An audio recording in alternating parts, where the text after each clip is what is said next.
예수님께서 예루살렘으로 가시는 길에 사마리아와 갈릴리 사이를 지나시게 되었습니다. 예수님께서 어떤 마을에 들어가시다가 10사람의 문둥병 환자를 만났습니다. 그들은 멀리 서서 목소리를 높였습니다. 예수 선생님, 우리에게 자비를 베풀어 주십시오. 예수님께서 그들을 보시고 제사장에게 가서 너희 몸을 보여라 하고 말씀하셨습니다. 그들은 가는 도중에 몸이 깨끗하게 되었습니다. 그들 가운데 하나가 자기가 낳은 것을 보고 돌아와서 큰 소리로 하나님께 영광을 돌렸습니다. 그리고 예수님의 발 앞에 엎드려 감사를 드렸습니다. 그는 사마리아 사람이었습니다. 예수님께서 말씀하셨습니다. 10사람이 다 깨끗하게 되지 않았느냐? 그런데 9은 어디 있느냐? 이 이방인 외에는 하나님께 영광을 돌리러 온 사람이 없단 말이냐? 그리고 그에게 말씀하셨습니다. 일어나 가거라. 내 믿음이 너를 낫게 하였다. 할렐루야. 우리 하나님께 감사와 영광의 박수를 드리겠습니다.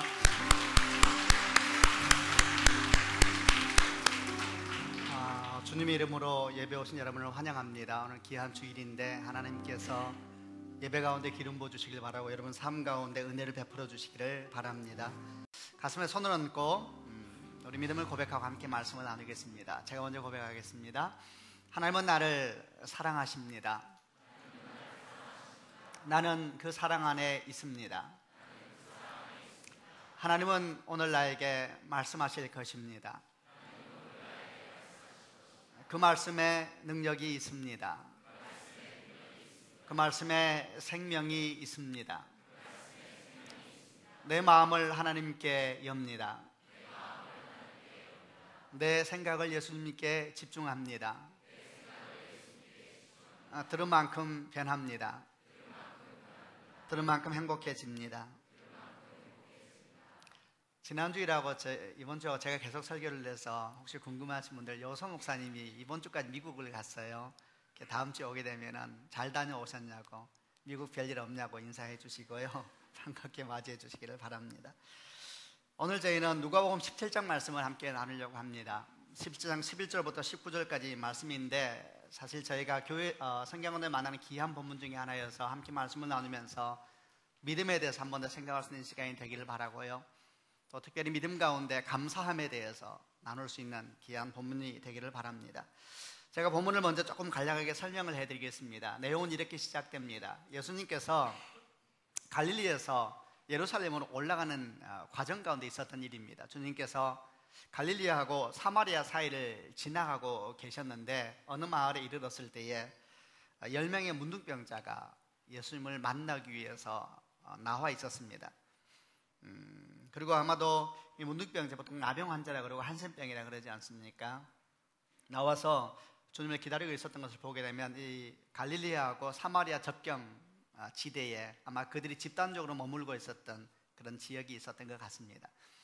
성경에서 나병 환자에 대한 기록이 나오면은 일반적으로 저희는 이렇게 받아들이면 이해가 될 것 같아요.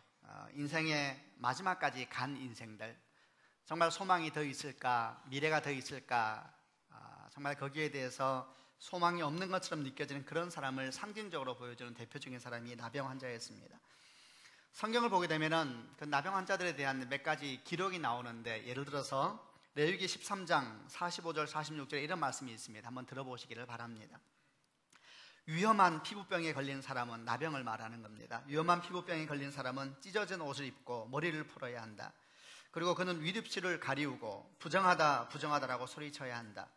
그 사람은 병에 걸려있는 동안 부정한 상태에 있다. 그는 부정하다. 그는 진 밖에서 혼자 살아야 된다. 그 당시에 이스라엘 백성들 가운데서, 공동체 가운데서 나병에 걸린 사람들을 어떻게 바라보고 있고 또 성경에서는 뭐라고 설명하고 있는가에 대한 대표적인 표현 중에 하나입니다. 그들은 옷을 찢어야 했습니다.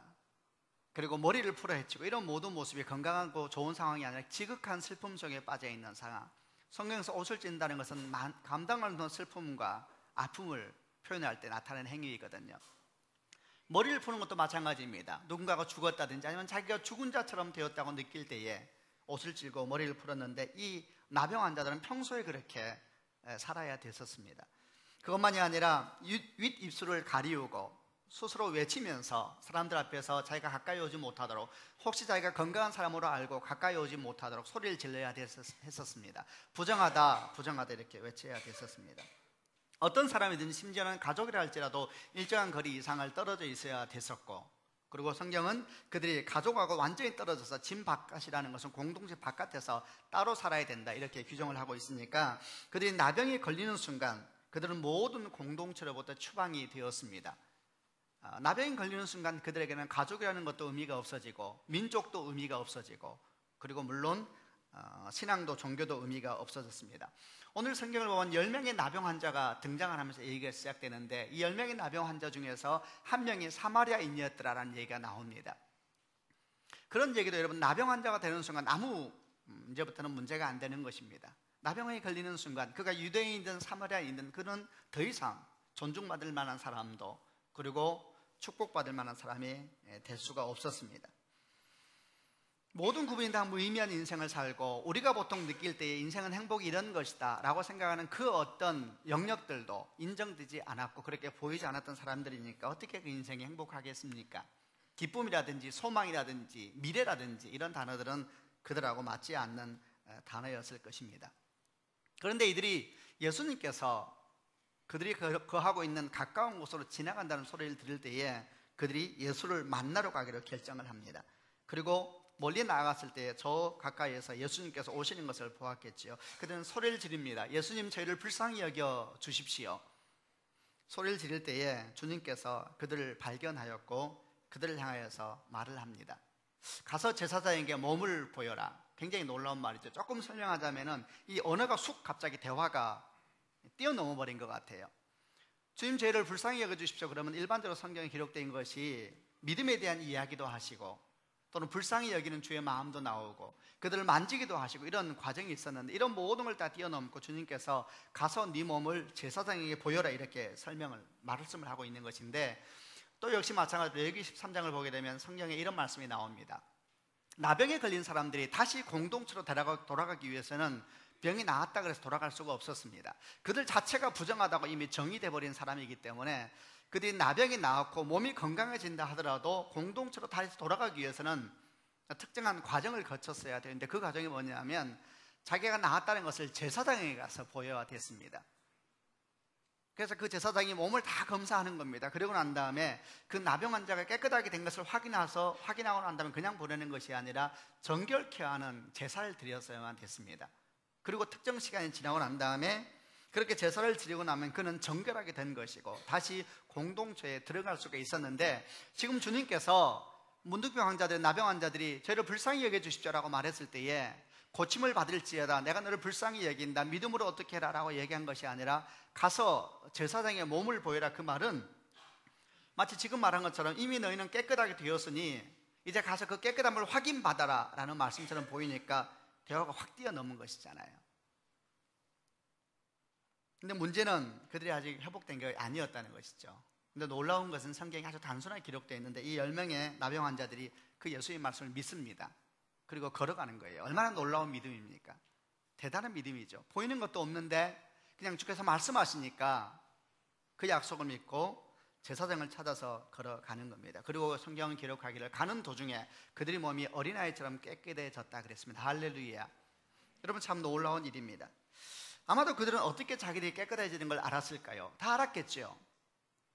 문둥병이라는 것이, 나병이라는 것이 너무나 심한 병이기 때문에 지금이야 워낙 의학이 발달해서 고치기도 하고 치료를 합니다만, 그때는 전혀 그렇지 않고 몸의 모든 건강 감각이 다 기능을 상실하기 때문에 몸에 이렇게 화상을 입어도 본인이 깨닫지 못하고 하니까 이 손가락 발가락이 뜯겨서 나가도 모르고 온몸이 지극히 정상이 아닌 그런 상황이죠. 온 얼굴이 정상이 아니고 그런 상황인데, 아마 이들이 10명이 걸어가고 있었는데 그들 각자가 자기 모습을 보면서 깨달았는지 아니면 함께 걸어가고 있는 상대방의 모습을 보고 깨달았는지 갑자기 가는데 없던 손이 솟아나기 시작하고 진지해졌던 발가락이 솟아나기 시작하고 이런 일들이 막 생겼다는 것 같아요.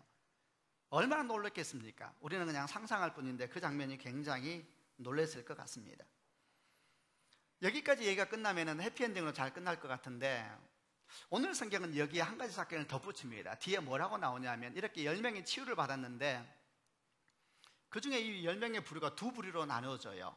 한 명은 주님께 감사하기 위해서 돌아오는데 9명은 주님께 돌아와서 감사의 표시를 하지 않는 이제 그런 모습으로 나타나게 되면서 한 명이 예수님에게 감사를 표하기 위해서 돌아갔을 때에 주님께서 이렇게 말씀하십니다.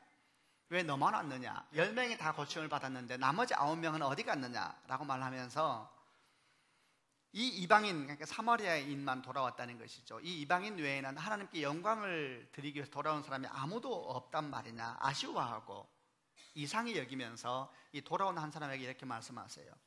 가라, 네 믿음이 너를 구원하였다. 이렇게 이야기를 합니다. 이 본문이 답니다. 여러분, 짧은 본문인데 많은 생각을 가르쳐 줍니다. 믿음이란 도대체 무엇일까? 그리고 치유라는 것은 도대체 무엇일까? 그리고 더 나아가서 오늘 특별히 뒷부분에 다른 본문하고 다르게 덧붙여 있는 감사에 대한 질문도 하게 됩니다. 감사라는 것은 믿음과 어떤 상관관계가 있는 것이고 또 감사라는 것이 믿음에서는 어떤 위치를 차지하는 것일까? 이런 몇 가지 질문들이 같이 떠오르게 되는 본문이 오늘 저희가 읽은 또 제가 잠깐 나눈 이 본문에 대한 이야기입니다. 이런 질문들을 가지고 제가 말씀 속으로 들어가면서 주의 음성을 듣기를 원합니다. 먼저 11절부터 13절까지 말씀을 한 번 더 같이 읽어보겠습니다. 11절부터 13절입니다. 읽겠습니다. 시작. 예수님께서 예루살렘으로 가시는 길에 사마리아와 갈릴리 사이를 지나시게 되었습니다. 예수님께서 어떤 마을에 들어가시다가 10사람의 문둥병 환자를 만났습니다. 그들은 멀리 서서 목소리를 높였습니다. 예수 선생님, 우리에게 자비를 베풀어 주십시오. 첫 번째 우리가 이 말씀에 들어가면서 처음 우리가 만나게 되는 것은 이들이 큰 인생의 절망 가운데 있었지만은 이들이 예수 이름을 부르기 위해서 나갔다는 것입니다. 여러분, 믿음은 언제 시작됩니까? 믿음은 들음으로 시작되고 또 믿음은 주 앞에 나아감으로 시작되는 것이죠. 이들은 여러분 정상적인 공동체 사는 사람이 아니었습니다. 공동체에서 완전히 떨어져서 보통은 그들이 동굴 같은 곳에 거처를 마련했다 그랬으니까 그런 곳에서 인간이 아닌 인생을 살고 있을 때 그들에게 귀에 소리가 들려옵니다. 어떤 소리가 들려오냐면 예수님께서 우리가 살고 있는 지역에서 가까운 곳으로 지나간다는 소식이 들리는 겁니다. 여러분, 그랬을 때 그 소식이 들렸을 때에 그들은 그 소식을 듣고 그냥 스쳐 지나가지 않고 그 소식에 반응하기로 결정을 합니다. 과연 그들이 모여있는 곳에 몇 명의 나병 환자가 있었는지는 모르겠습니다만 그 중에 10명의 나병 환자가 그 주에 대한 소식이 들렸을 때 그 소식에 반응하기로 결정하면서 이 얘기는 시작되는 것입니다. 여러분, 만약에 이들이 하나님에 대한 음성이 들리고 주의 말씀이 들렸을 때 반응하지 않았다면 인생은 변화되지 않는 것이지요. 이들이 반응해야 되는 삶의 자리는 지금 제가 말하는 것처럼 아주 절망의 한 자리였고 슬픔의 한 자리였고 무너지고 상처 입은 자리에 있었는데 그들은 그 자리에서 하나님의 음성이 들려오고 주님께서 가까이 지나가신다 소리가 들렸을 때에 그 어둠의 자리에 그냥 앉아있기로 결정하지 않고 예수의 음성이 들려오고 하나님의 소식이 들려올 때 그 자리에서 일어나기로 결정을 했다는 것이죠. 그리고 주님이 오시는 그 거리를 맞이하기 위해서 그들이 나가기로 결정을 한 것입니다. 여러분, 아무리 주의 소식이 들려왔다 하더라도 그들이 그 절망의 자리에 계속 앉아있기로 그들이 선택해버렸다면 아무 역사가 안 일어났겠죠. 확실히 믿음이라는 것은 들은 것이고 들음에 선택해서 반응하는 것입니다. 여러분, 그런데 이런 묵상을 해보았습니다. 특별히 10명의 나병 환자들이 주님이 오신다는 소식에 귀를 기울이고 어떻게 그 소식이 그냥 들렸겠어요? 소식이 들렸을 때 귀를 기울이고 이렇게 주님을 만나기 위해서 결코 쉽지 않은 걸음을 했을까? 율법에 의하면 사람 가까이 가면 안 되거든요. 그럼에도 불구하고 그걸 뚫고 지나갈 만한 용기와 간절함은 어디에서 생겼을까? 아주 단순합니다. 그 간절함은 그들의 삶이 너무 무거웠기 때문에 생긴 것이죠. 그들의 삶이 너무나 힘들었기 때문에 그들은 그 삶을 견딜 수가 없어서 하나님, 제 인생은 새로워지길 원합니다라는 마음이 너무 컸기 때문에 가난한 마음이고 간절한 마음이죠. 그 마음이 컸기 때문에 그들은 그 자리에서 일어나서 주님을 부르러 나아갈 수가 있었다는 겁니다. 나병이라는 것이 아까 말한 것처럼 육체적 질병을 뛰어넘는 것입니다. 영적인 버려짐이고 모든 관계로부터의 끊어짐입니다. 모든 공동체가 그에게 의미가 없어지니까 가족조차도 그리고 민족조차도 어떤 의미도 그에게 없었기 때문에 그 삶이 힘들고 지치고 말할 수 없는 존재 자체가 거부되는 그런 삶의 자리에 있었는데 그 자리가 오히려 그들이 주님을 향하여 마음을 열 수 있는 기회가 됐다는 것이지요. 우리가 살면서도 그런 일이 많습니다. 평소에는 주님을 향하여 귀를 못 기울였는데 병 듦으로 말미암아 주님을 향하여 관심을 갖는 분들이 많지요. 평소에 인생에 다 잘 풀릴 때는 문제가 없었는데 어느 날 인생에 질문이 다가오기 시작하고 의문이 생기기 시작했을 때에 주님을 향한 마음이 열리게 되어 있습니다. 그런데 여러분, 이런 말씀을 묵상하다 보면요, 간혹 사람들이 이렇게 말하는 분들이 있어요. 그러면은 병이 걸려서 예수를 만났으니까 병이 복이구나, 이렇게 말하는 분들이 있죠. 이렇게 말하면 정말 안 되는 거죠. 나쁜 사람이죠. 만약에 누군가가, 여러분도 마찬가지, 저도 마찬가지입니다. 야, 당신 참 병 걸려서 예수 만났으니 당신이 병이 복이야 라고 말한다면 저는 이렇게 말할 거예요. 나는 그 복 필요 없어요. 그렇게 말하는 당신이나 그 복 받으라고, 이렇게 말할 것 같아요. 여러분, 그건 복이 아니죠. 어떻게 인생이 무너진 것이 복입니까? 요점은 그런 것이 아닙니다. 인생이 아무리 절망 가운데 있어도 그곳에서도 주님께서는 임하신다는 것이 초점인 것이지요. 여러분, 아무리 인생이 한계점까지 이르러도 여러분, 사랑하는 여러분, 예수 안에 있으면 한계점이 없는 것을 믿으시는 축복이 있기를 바랍니다. 오늘 메시지를 가르쳐주는 것은 이들은 한계점에 이르렀습니다. 과연 그 과정은 우리가 알지 못합니다. 왜 이런 상황까지 왔을까? 그들이 원했을까요? 누가 원합니까?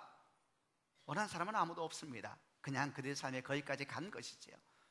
이런 모양 저런 모양으로 저희가 한계점까지 이를 때에 우리는 크게 절망하게 되지만, 사랑하는 여러분, 이 병들고 소외받은 나병 환자들 모습 속에서 우리는 배워야 합니다.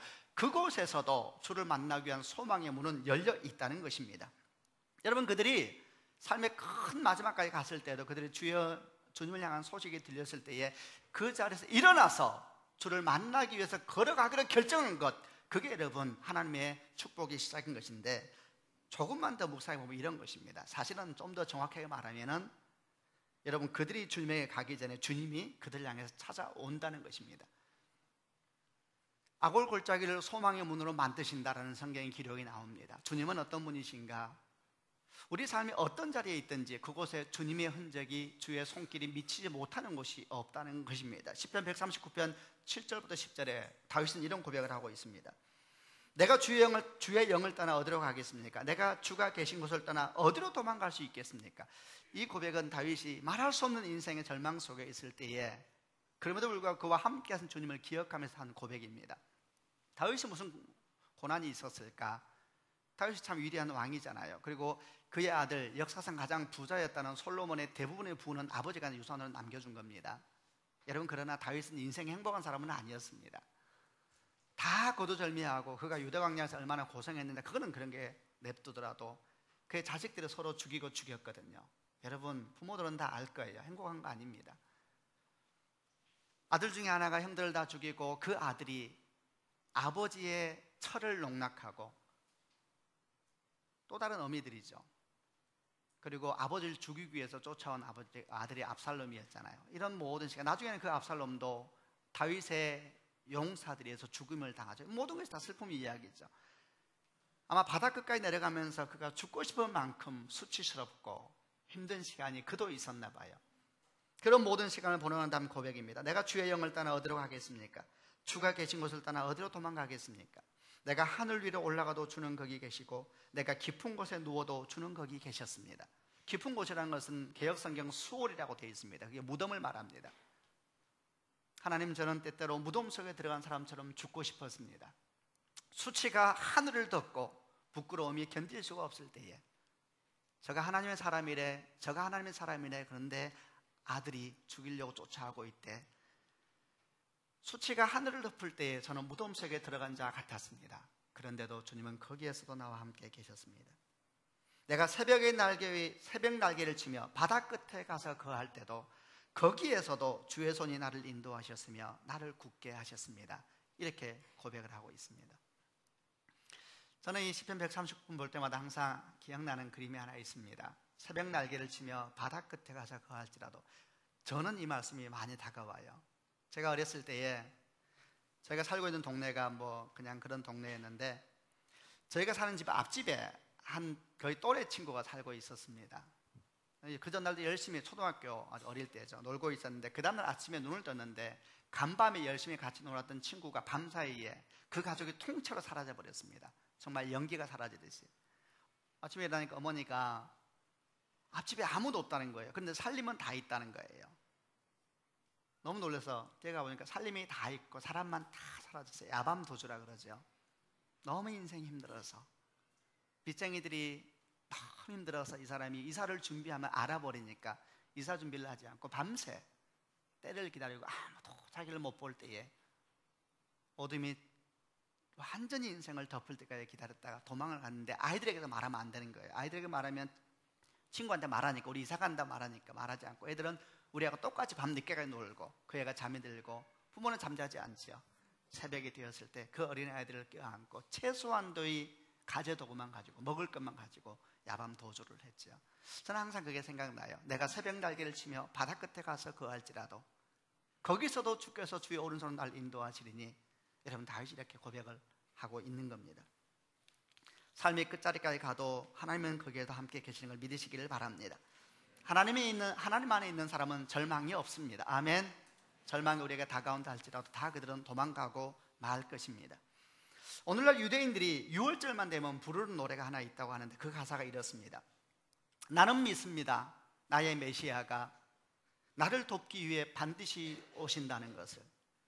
나는 믿습니다. 나의 메시아가 나를 돕기 위해 반드시 오신다는 것을. 원래 그런데 이 노래는 아주 오래전에 만들어진 노래가 아니고 2차 대전 때 아우슈비츠 수용소에서 만들어진 노래입니다. 큰 절망 가운데 있을 때 그들은 하나님을 기다렸습니다. 그리고 노래를 부르기 시작합니다. 나는 믿습니다. 나의 메시아가 나를 돕기 위해서 반드시 오신다는 것을.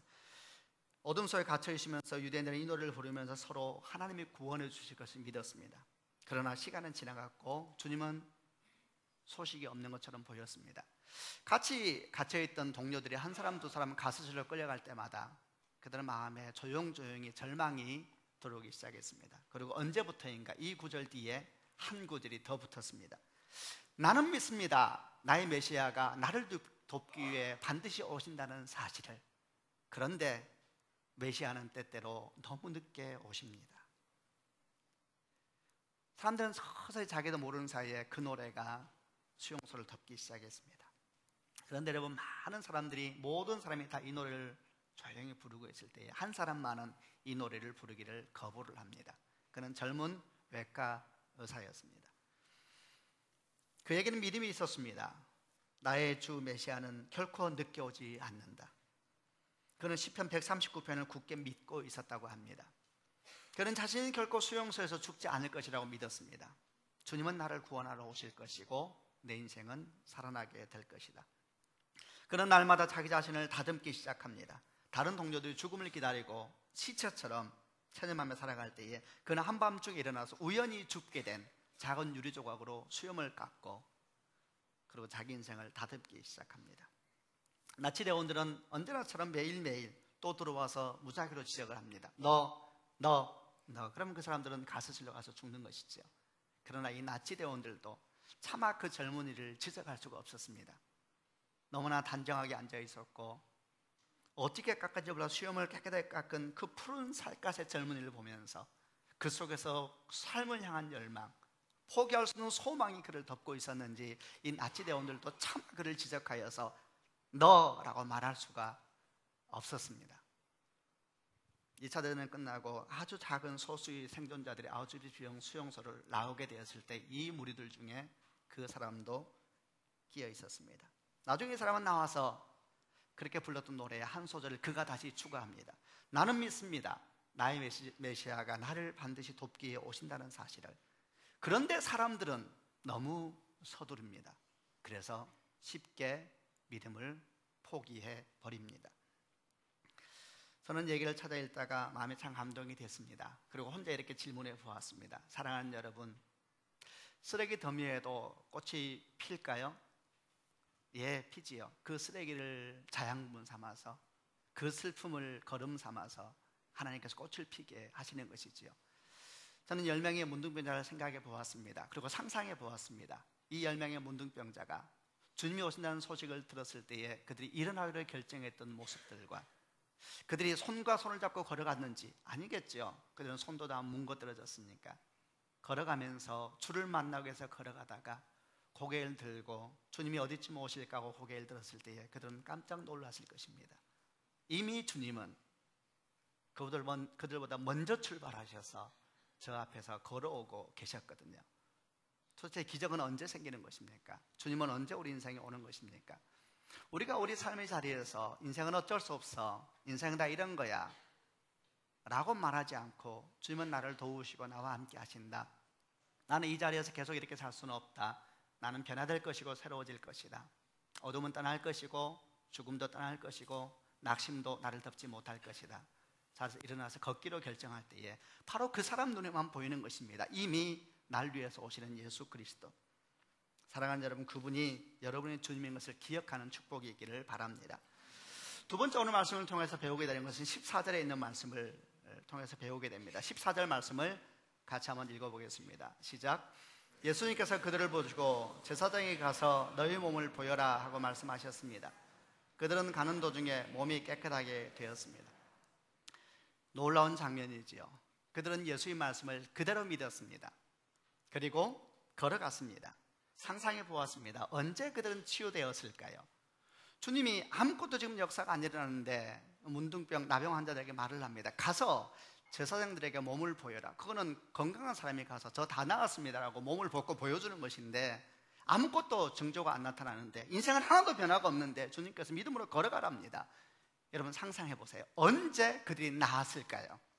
한 걸음을 뗄 때 오른손이 낫고 두 걸음을 뗄 때 왼손이 낫고 한 1km 가니까 발이 낫고 한 2km 가니까 머리가 갑자기 깨끗해지고 그랬을까요? 저는 온갖 상상을 다 해보았습니다. 저는 그렇게 생각하지 않습니다. 그 걸음 여러분 얼마나 갈등이 심했을까? 믿음은 여러분 갈등의 여정입니다. 여러분 믿음은 쉬운 게 아닙니다. 우리는 혹 생각할 때 믿음이라는 건 너무너무 멋지다. 예, 너무너무 멋지지요. 그러나 살아보면 믿음은 때때로 갈등이고 힘든 것이고 마음 가운데 얼마나 많은 고민을 하게 하는지 모릅니다. 한 권사님을 만났는데 얘기 나누다가 너무 내가 재밌어서 계속 얘기를 해보라 그랬어요. 이분은 전혀 예수를 믿는 분이 아니셨어요. 근데 정말 예수를 만났어요. 근데 이분이 원래 신앙 배경은 불교 쪽인데 아주 독실한 불교, 보통이 아니고 강의를 하실 정도의 보살이시지요. 굉장히 그쪽에서 이제 탁월한 분이셨어요. 근데 이분이 진짜 예수를 만났어요. 제가 그 과정을 길게 설명하지 않겠습니다만은 주님이 계신지도 모른다는 생각이 그를 확 덮어버렸어요. 그 전에도 많은 사람이 그에게 전도를 하러 왔대요. 근데 이 사람은 군인이 아닌데 전도를 하러 왔을 때마다 너무너무 가소로웠대요. 예수 믿는 사람이 너무너무 가증스럽더래요. 그분 말이에요. 제 말이 아니에요. 너무너무 가증스럽대요. 사람들이 너무 거짓말을 잘하더래요. 예를 들면 이런 것이래요. 군대에 있으면은 이제 진급대가 되면 다 이렇게 뇌물을 준대요. 줄 선대요. 예수 믿는 사람은 한 명도 예외가 없었대요. 근데 참 신기한 것은 진급만 하면은 그들이 뇌물 주고 진급했으면서 꼭 이렇게 말하더래요. 주의 은혜로 진급을 했다. 이렇게 자기는 이해를 못하겠더래요. 무슨 이런 사람들이 있나 생각했대요. 그래서 자기가 이렇게 이제 직업군이니까 관사에 있으면은 그분이 이렇게 하여튼 육사나고 잘 나가는 그런 쪽이었나 봐요. 그래서 이제 예수 믿는 사람이 녹화하러 오면은 예수 믿자 그러면은 말발로 싸워서 자기를 이긴 사람이 한 명도 없었대요. 다 부끄러워하면서 갔대요. 나는 당신들이 싫다고. 대한민국 군대에 예수 믿는 사람만 없으면 군대가 새로워질 것이라고 이렇게 말을 하는 보통 사람은 아니죠. 이분이 진짜 예수를 만나버렸습니다. 정말 이런 일이 있어서 주님이 계실지도 모른다는 것이 쑥 들어오면서 큰 두려움이 그를 덮어버렸어요. 너무너무 무서웠습니다. 진짜 계실지 모른다는. 그래서 이분이 집에 가서 성경을 펴고 성경을 파기 시작합니다. 진짜 주님이 계시는가. 그리고 그 사람이 주님을 만나버립니다.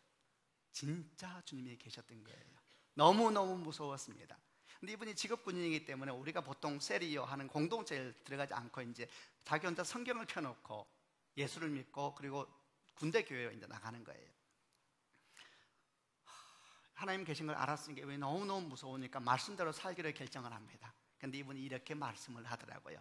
목사님, 네 권사님, 그때는 권사님이었어요. 권사님, 말씀대로 사는데 죽을 것 같았어요. 그러더라고요. 그게 무슨 말이에요? 그랬어요.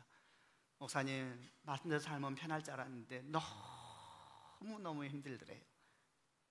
저는 부끄러웠습니다. 얘기를 들으면서. 저는 여러분 설교하면서 그렇게 말 안 했거든요. 말씀대로 살면 행복해집니다. 말씀대로 살면 기쁨입니다. 말씀대로 살면 행복합니다. 이랬는데 저는 말씀대로 제대로 안 살았던 거예요.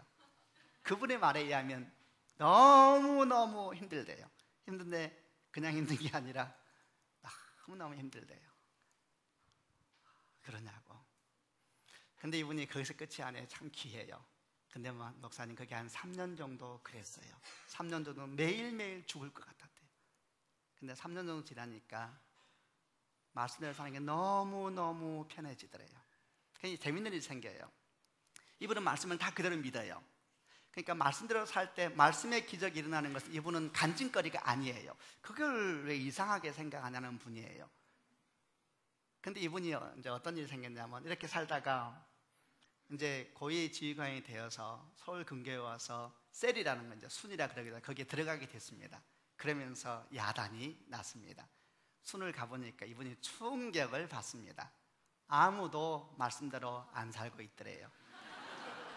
처음 알았대요. 아무도 말씀대로 안 살고 있더래요. 쇼크를 받네. 근데 이분이 쇼크는 뭐냐면 그런데 다 살아있더래요. 죽는지 알았대요.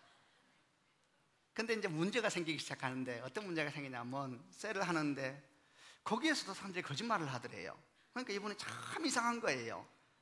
너무너무 이상한 거예요. 근데 대표적인 것이 어떤 사건이었냐면 그 얘기가 너무 재밌어서 기억을 하는데 보통 셀이나 순 모임은 순헌금을 해요. 저희 교회는 아직 안 하는데 그 돈으로 돕기도 하고 하는 건데 곧 저희도 하게 되겠지요.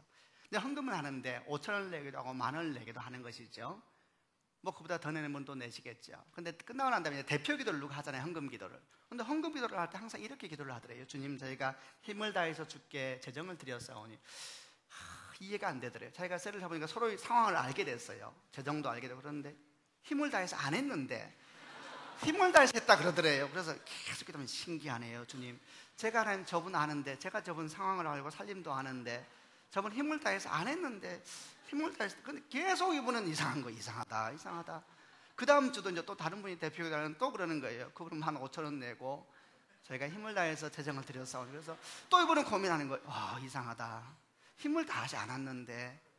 결국 사고가 터지지요. 어느 날 모임이 끝나고 난 다음에 이 순장님께서 이분에게 대표 기도를 부탁했네요. 기도를 합니다. 하나님 아버지, 사실은 저희가 헌금을 하는데 지지난주에 어떤 목사님, 집사님이 10,000원을 냈습니다. 근데 그분이 힘을 다해서 냈다 그랬습니다. 실제로 기도를 그렇게 하는 거예요. 근데 제가 아는데 그분 힘을 다해서 안 했습니다. 지금 용서하여 주십시오.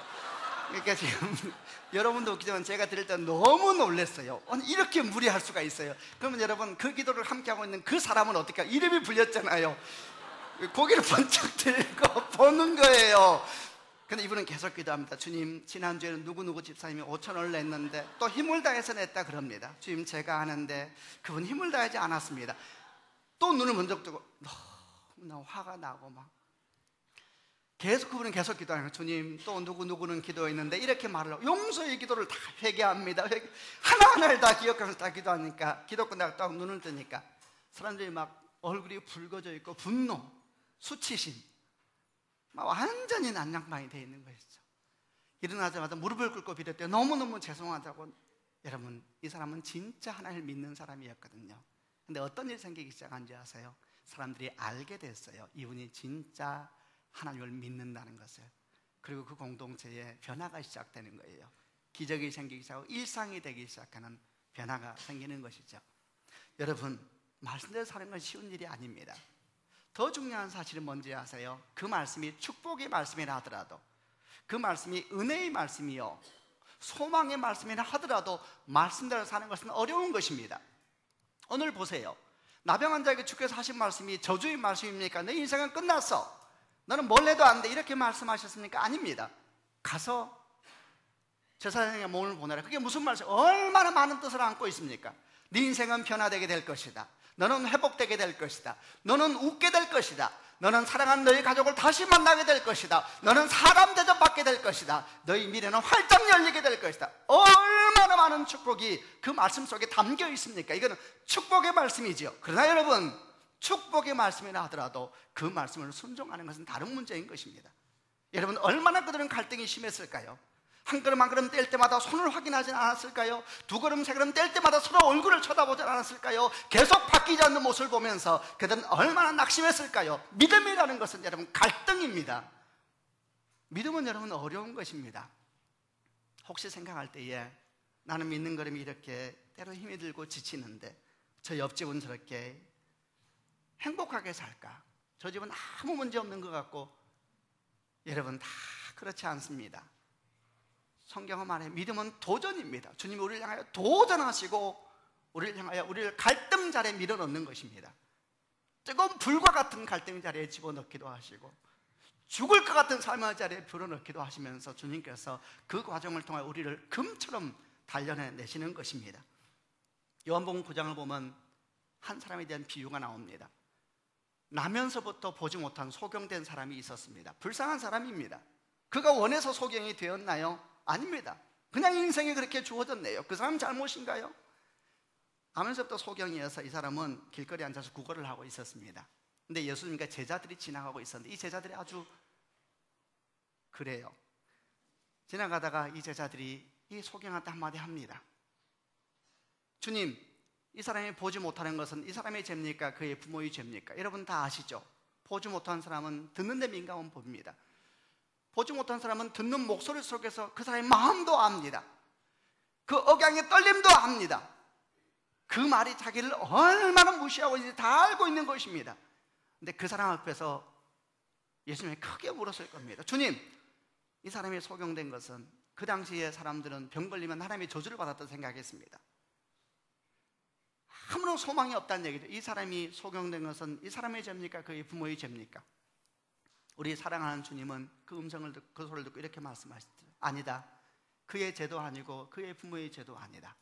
이를 통하여 하나님의 영광이 나타나게 될 것이다. 여러분, 그 말을 처음 들었을 것이죠. 그 사람이 얼마나 놀랐을까요? 제가 말했잖아요.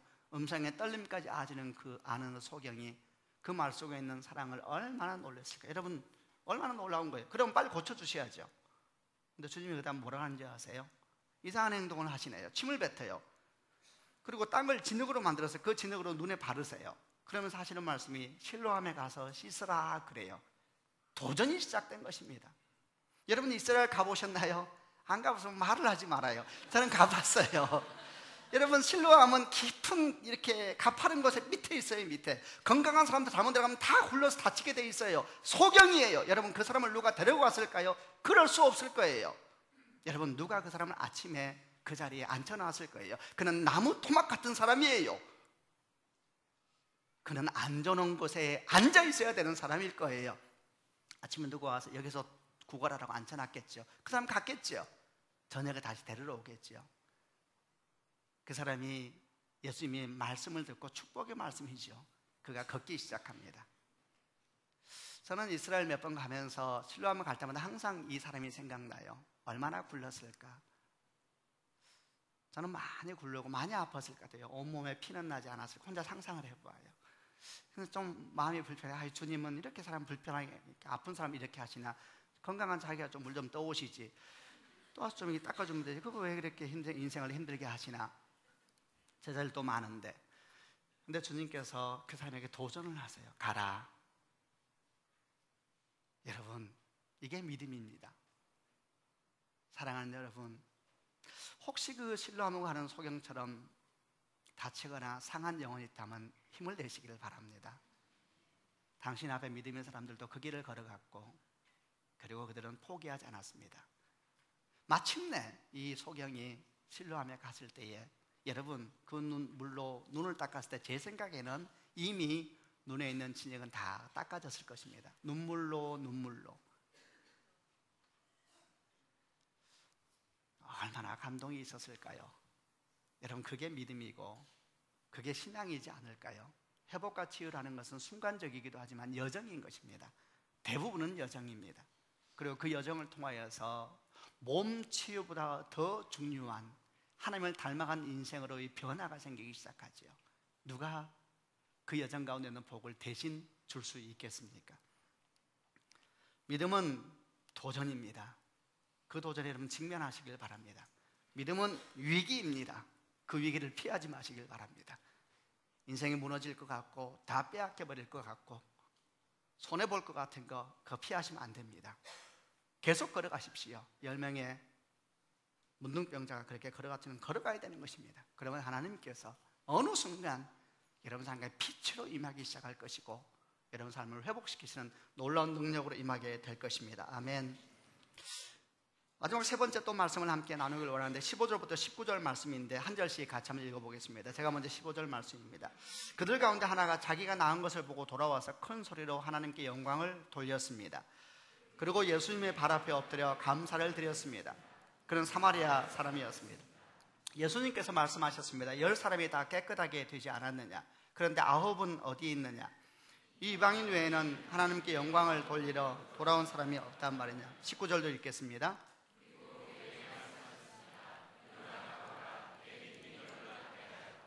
세 번째 메시지는 오늘 저희가 마지막으로 직면하게 되는 감사에 대한 도전입니다. 지금까지 모든 것이 해피엔딩입니다. 다 끝나고 좋았습니다. 근데 그 다음 상황이 하나 툭 더 던져지면서 10명이 치유를 받았는데 한 명만 주께 돌아가서 감사를 드림으로 말미암아 우리를 도전 가운데 또 다른 숙제 가운데 나서게 했습니다. 저는 여러 가지 질문이 떠올랐습니다. 주님께서 물으셨죠. 나머지 9은 다 어디 갔느냐? 이 질문을 기억하시길 바랍니다. 저는 그냥 별 생각을 다 해봤어요. 나머지 9명 어디 갔을까? 아니 주님께서 제사장한테 가라 그랬잖아요. 가고 있나 보지요. 이런 생각도 해보고 아니 그 한 명 그냥 계속 가지 왜 돌아와서 다른 사람 9명 힘들게 만드나 이런 생각도 하기도 하고 이런 생각을 다 해보았습니다. 저는 항상 꾸중 듣는 사람을 변호하고 싶어요. 항상 제가 그런 사람을 알아서 무슨 일이 있었겠지 9명이 뭐 이런 생각 저런 생각하면서 자꾸 제가 변명하고 싶습니다. 또 이런 생각도 해봤습니다. 9명과 1명의 차이는 뭘까요? 10명 다 믿음의 사람 아닙니까? 10명 다 놀라운 기적을 보았지 않습니까? 여러분 그러면 된 거 아닌가요? 이렇게 우리는 생각을 하지 않습니까? 아니 도대체 9명과 1명의 차이가 뭘까요? 그러면은 1명은 감사했으니까 나머지 9명은 감사 안 했으니까 갑자기 다시 나병이 재발돼 버릴까요? 정말 그럼 치사한 분이시죠. 세상에서 좀 민망하니까 천국 가서 그 일을 할까요? 천국 가서 딱 천국 들어가려는데 스크린 하면서 너 감사를 안 했네? 9명은 저쪽 문 다시 들어가라고 이렇게 너무 치사하죠. 아니 감사 하나 안 했다고 사람이 주님이 인사받는 거 그렇게 좋아하시나? 그래서 목사들이 다 문에서 인사하나요? 이런저런 생각을 해보았는데 그래서 참 놀라운 주의 몇 가지 배움을 얻게 됩니다. 첫 번째 여러분 믿음이 있으면서도 감사의 삶을 살지 않는 사람이 참 많다는 겁니다. 10명 중에 9명 이 비율을 잊지 말아야 됩니다. 그러니까 우리가 다 그렇다고 받아들여야 돼요. 우리는 9명에 속한 사람일까요? 1명에 속한 사람일까요? 저는 압니다. 저는 9명에 속한 사람이지요. 믿으면서도 감사하지 않는 사람이 얼마나 많습니까? 여러분 과연 믿으면서도 믿고 있으면서도 놀라운 믿음을 가지면서도 감사 없이 살 수가 있을까요? 예, 그런 사람이 참 많다는 것입니다. 믿으면서도 무덤덤하게 사는 사람이 있습니다. 믿으면서도 냉소적인 습관을 가진 사람이 있습니다. 더 말해볼까요? 믿으면서도 얼마나 교만하게 사는 사람이 있는지 모릅니다. 참 놀라운 일이지요. 어떻게 그럴 수가 있을까요? 양립하지 않을 것 같잖아요. 믿음과 교만은. 근데 여러분 양립합니다. 그게 인생이지요. 믿으면서도 얼마나 무례한지 모릅니다. 어떻게 그럴 수가 있을까요? 근데 다 그렇습니다, 여러분. 우리 삶을 향한 주의 도전이지요. 오늘 10명의 나병 환자 중에 9명은 떠나갔고 1명만 돌아왔을 때에 주님은 기이 여기시고 기뻐하지 않으셨습니다. 결론을 먼저 말해볼까요? 여러분 믿음이 감사가 떠나는 순간 믿음은 큰 위기에 부딪히게 되어 있습니다. 믿음은 감사와 만날 때 온전해지는 것입니다. 성경을 보게 되면 많은 그런 사람들이 예가 저희 가운데 놓여져 있습니다. 여러분 출애굽했던 이스라엘 백성들을 생각해 보시기를 바랍니다. 그들은 큰 믿음의 사람들이었습니다. 그들이 모세의 말을 믿었기 때문에 400년 이상 그들의 본거지로 삼았던 모든 것을 다 버려두고 아무런 것이 약속되지 않은 가나안 땅을 향해 출발할 수가 있었던 것입니다. 그들은 믿음의 사람들입니다. 그들은 기적의 사람들입니다. 낮에는 구름 기둥이요 밤에는 불 기둥이요 아침마다 새벽에 나오면 만나가 그들을 기다리고 있었습니다. 그들 앞에서 바다가 갈라지고 바다 사이를 건너갔던 사람들입니다. 여러분 그들은 기적의 한가운데 있었던 사람들입니다. 그들은 큰 믿음의 사람들입니다. 그런데 그들은 감사하지 않고 불평과 불만 속에 살아갔던 사람들입니다. 사울왕은 또 어떻습니까? 그는 유대인입니다. 그는 베냐민 사람 중에 속한 사람입니다. 여러분 그는 믿음이 있었기 때문에 유대인 가운데 하나님을 아는 사람 중에 있었기 때문에 왕이 된 것이죠. 그러나 그의 인생에는 감사가 없었고 오히려 영광을 자기가 받으려고 했던 사람입니다. 여러분, 제가 어느 영상을 하나 보는데 재미있는 영상이 있었습니다. 아나운서들이 찍은 영상인데 아마 여러분 중에 본 분이 계신지 모르겠습니다. 밥을 하고 난 다음에 이 밥을 두 유리 그릇에다가 담아 놓습니다. 다 보이는 것이고 뚜껑을 닫고 몇 명의 아나운서에게 이걸 두 개를 나눠줍니다. 그런데 하나는 뭐라고 붙이냐면 고맙습니다 라는 말을 붙이고, 한쪽에는 짜증나라는 말을 붙이고, 아나운서들에게 한 달 동안 매일매일 그 유리병에다가 밥을 한 거예요. 말을 하게 합니다. 계속 말을 합니다. 감사합니다, 고맙습니다. 한 병에는 짜증나, 이렇게 부탁하는 사람이 짜증나는 사람 진짜처럼 해보라 그러니까 아이 짜증나 이렇게 이제 하면서 이렇게 한 달 동안 합니다. 한 달이 지났습니다. 어떤 일이 벌어졌을까요? 예, 둘 다 곰팡이가 생겼습니다. 그런데 고맙습니다 라는 그 유리병에 있는 밥은 하얀 곰팡이가 생깁니다. 재미있죠? 짜증나 라고 했던 그 곰팡이는 검정 곰팡이가 생겨서 썩어버립니다. 이쪽은 누룩처럼 고소한 냄새가 나고 이쪽은 썩은 냄새가 나죠. 저는 여러분 그 영상을 보면서 이런저런 생각을 해보았습니다. 생명이 없는 밥이 이렇다면 생명이 있는 우리 인생은 어떨까? 여러분, 이런 착각을 하시면 안 돼요. 주께 우리가 감사하면 주께서 더 영광을 받으시리라. 그런 착각이 어디 있어요? 내가 주님을 찬양하면 주님이 더 존귀해지시리라. 그분은 완전한 존귀 분이세요. 그분은 완전한 영광의 분이세요. 우리가 그분을 찬양해서 그분이 더 영광스러워 되실까요? 더 존귀해지실까요? 그분은 완전한 영광이시요 완전한 존귀이신데 뭘 더 합니까? 여러분, 하나님께서 우리에게 뭘 말씀하시는 것은, 주의 영광을 나타낸다는 것은 우리 영혼을 살리는 주의 음성입니다. 여러분, 생명이 없는 쌀이 그렇다면 생명 있는 영혼은 어떨까요? 여러분, 우리가 누구에게 감사를 표하고 주님 내가 주께 감사합니다 라고 말할 때에 그 음성을 누가 제일 먼저 들을까요? 하나님이 아니죠. 내 영혼이 듣는 것이죠. 그 말은 어디서 시작되는 것일까요? 우리 마음에서 시작되지요. 여러분, 그 음성을 누가 제일 먼저 들을까요? 내 영혼이 듣는 것이죠. 여러분, 내 영혼이 듣는 것입니다. 하나님이 영혼을 참으로 신기하게 만드셨습니다. 하나님을 찬미할 때에 영혼은 꽃이 피게 되어 있습니다. 여러분, 하나님의 찬미를 잃어버리면 믿음도 썩어가게 되어 있습니다. 이를 잊지 않으시기를 바랍니다. 여러분, 믿음을 가지면서 감사하지 않았던 사람들은 어떻게 되었을까요? 예, 그들은 놀라운 기적으로 출애굽하였지만 여호수아와 갈렙에는 모두 다 광야에서 죽고 말았습니다. 사울왕은 어떻게 되었을까요? 예, 그는 큰 영광의 왕이 되었습니다만 그가 모든 영광을 대신 취하였습니다. 그는 슬프게도 사랑하는 아들과 함께 전쟁터에서 칼에 맞아 죽고 말았습니다. 하나님께서 우리에게 감사에 대해서 말씀을 하십니다. 그것은 여러분의 영혼을 위한 하나님의 축복의 메시지입니다. 아멘. 여러분, 감사의 제목을 찾는 인생이 되시기를 바랍니다. 제가 한 주 동안 설교를 준비하는데 이런 말을 안 했는데 누가 아주 옛날에 오랜만에 한 분이 저한테 문자를 보냈어요. 근데 그 문자가 너무 좋아서 제가 답장을 했어요. 고맙습니다. 하나님이 생각나게 해주셔서. 근데 그 제목이 뭐냐, 이런 것이었어요. 여러분 아는 시인지 몰라요. 제목이 걸을 수만 있다면. 아시나요? 이렇습니다. 걸을 수만 있다면 더 큰 복은 바라지 않겠습니다. 누군가는 지금 이렇게 기도하고 있습니다. 설 수만 있다면 더 큰 복은 바라지 않겠습니다. 누군가는 이렇게 기도하고 있습니다. 들을 수만 있다면 아무것도 바라지 않겠습니다. 누군가는 이렇게 기도하고 있습니다. 볼 수만 있다면, 하루만 더 살 수 있다면 아무런 복을 바라지 않겠습니다. 누군가는 이렇게 기도하고 있습니다. 놀랍게도 그 누군가의 간절한 소원은 나에게 다 이루어졌습니다. 나의 하루하루는 기적입니다. 나는 행복합니다. 너무 멋지죠? 네, 멋진 거예요. 시편 100편 4절 5절 말씀에 감사의 노래를 부르면서 그분의 성문으로 들어가십시오. 찬양을 드리면서 그분의 뜰 안으로 들어가십시오. 그분에게 감사하고 그분의 이름을 찬양하십시오. 여호와는 선하시며 그분의 사랑은 영원합니다.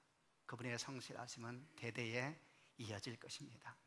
사랑하는 여러분, 주님이 여러분을 사랑하시되 당신은 모든 것을 주기까지 사랑하십니다. 누구도 하나님의 손에 당신을 끊을 수가 없습니다. 아멘. 혹 지침이 오더라도, 혹 상실감이 오더라도 놀라지 마세요. 다 그 길 걸어갔습니다. 힘을 내고 머지않아 주를 보리니 그분은 반드시 나를 구원하여 오시리니 믿음으로 걸어가는 인생 되기를 주님의 이름으로 축복합니다. 아멘. 같이 한번 기도하십시다.